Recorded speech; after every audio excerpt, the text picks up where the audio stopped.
John Swinney, what strikes me about this white paper is that the SNP are, in some respects, emerging as the greatest unionists in this debate. You could argue that an independent Scotland should join the euro. That would put to bed a lot of your problems with joining the European Union, and after all, the euro has survived the Eurozone crisis that was supposed to destroy it. You could argue for an independent currency.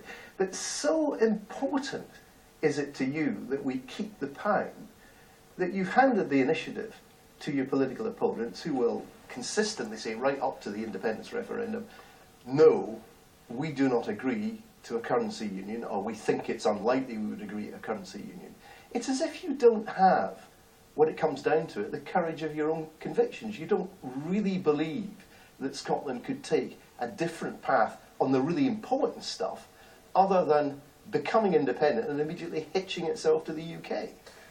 The purpose of independence is to give Scotland and the Scottish Parliament the ability to take those big decisions about the issues that are correct for us in terms of our economy and how we design and take forward our social currency or join the euro. Well, let's just explore the issue of the currency and why it's right that we should maintain sterling as the currency of an independent Scotland.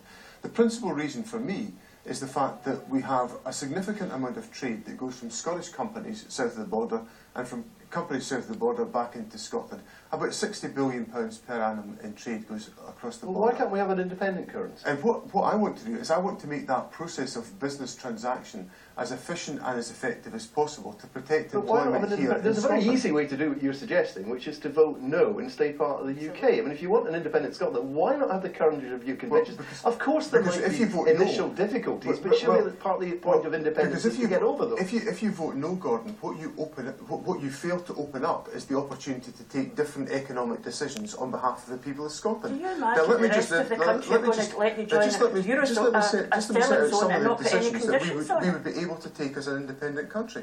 We could have taken decisions not, for example, to reduce capital expenditure in the way the UK government have done since 2010.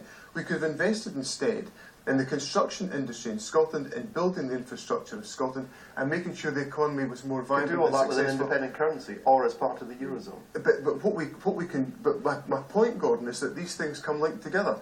If you want to ensure that we operate in the most effective trading environment for Scottish companies trading into the rest of the UK, and the rest of UK companies trading into Scotland, the same currency makes the strongest argument for that. But what you get with independence is the ability to shape decisions and to take approaches that are in the best interest of the people of Scotland. Is that ultimately whether there's a currency union between the UK and independent Scotland is up to the United Kingdom. It's not up to you. And you've handed on a plate that argument which will be made time and time against you, and you don't have any reply to it. You can keep saying, as you do with other things, how rational it would be to have a currency union, but at the end of the day, it doesn't matter what you say, it's not up to you. Well, essentially, we've got the Bank of England, it might be called the Bank of England, as the former governor reminded us just the other week there, it is actually the Bank of the United Kingdom.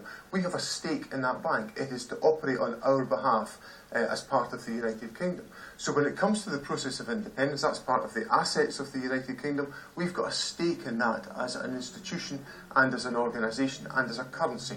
And we've got to get what is right and important in the interest of the people of Scotland out of our access to that particular asset. And that's why we argue there is nothing in an independence vote that compels the United Kingdom to have a currency union with Scotland. Indeed, the Chancellor of the Exchequer might decide it was against the interest of the United Kingdom to do that. There's nothing you can do. But you yourself, Gordon, have interviewed the Chancellor of the Exchequer, and I've seen you doing it, and you've asked him to say, look, rule this out. And the Chancellor will not do that. And on every occasion UK ministers have been asked, they have not ruled out this as a possibility. They've not said, however, that they would definitely do it. And Carwyn Jones has said he would take an awful lot of persuading. The fact of the matter is, it's not. Well, it's not. He would. But as being part of the United Kingdom, staying part of the United Kingdom, they would listen to his voice. It seems odd to me, a very odd notion of independence. You're going to have less control over monetary policy than you have, and less influence than you have now. And anyway, even if it's what you aspire to, you can't deliver it. You must have a plan B, John. A cautious man like you must have a plan B. Can I get